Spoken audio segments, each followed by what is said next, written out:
Hello mga kumpare at mga kumare, tarang kumain tayo ng lugaw. Alam niyo po ba ng lugaw ay tinatawag nating plain congee? It is the most basic congee recipe that only requires rice, water, and salt. Yun pala, kanin, tubig at asin lang pala, may lugaw na tayo. The version is somewhat upgraded because ginagamitan natin yan ng mga ingredients gaya ng mga yan. Mga chicharong bulaklak, tokwa, atay, at nilalagyan na rin natin ng paminta, sili at kung ano paman. Yun din po ba na ang lugaw ay ang spelling niyan dati ay lugaw o Lugao, is a Filipino glutinous rice dish or porridge kung tawagin. Lugaw may refer to various dishes, both savory and sweet. Yun pala yung lugaw. Pag nilagyan natin ng manok, anong tawag doon? Uhuy! Ang tawag po doon is arroz caldo na. Doesn't need toppings since the chicken pieces already make it. Quite hearty but it can be added too. Lugaw on the other hand is more appetizing when it does have toppings since it is essence softened rice in chicken stock. This is why lugaw has more in common with congee than with arroz caldo.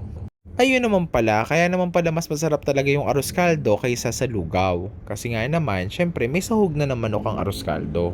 Anong tawag naman sa may itlog? Ito syempre, egg caldo. Uhuy! Alam niyo din po ba na ang lugaw ay laging inirekomenda sa atin ng doktor? Bakit?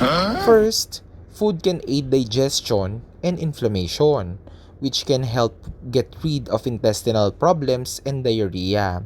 It is a go-to dish for people who are not feeling well, yung talagang masama yung pakiramdam.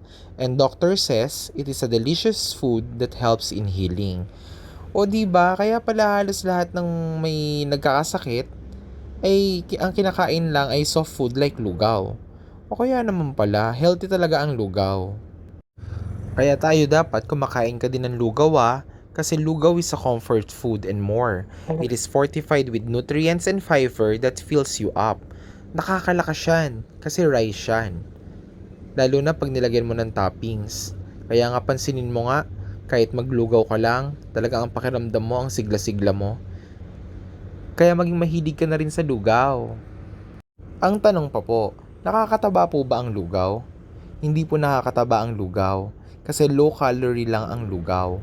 Benefited pa nga yung katawan natin dyan kasi magaan yan sa tiyan lalo pag kinain. Kaya po ngayon, ako'y naglulugaw kahit kakakalugaw ko lang po ng mga nakakarang araw. Talagang mahilig din po talaga ako sa lugaw.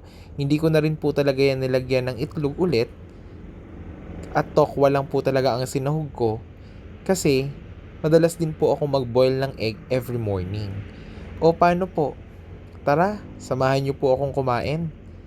O, ito na po ang lugaw ko. Uhuy! Nanakam ka. Aminin niyo po. Ikaw ba? Mahilig ka bang kumain ng lugaw? Kung mahilig ka, mag-comment ka din. Bye-bye!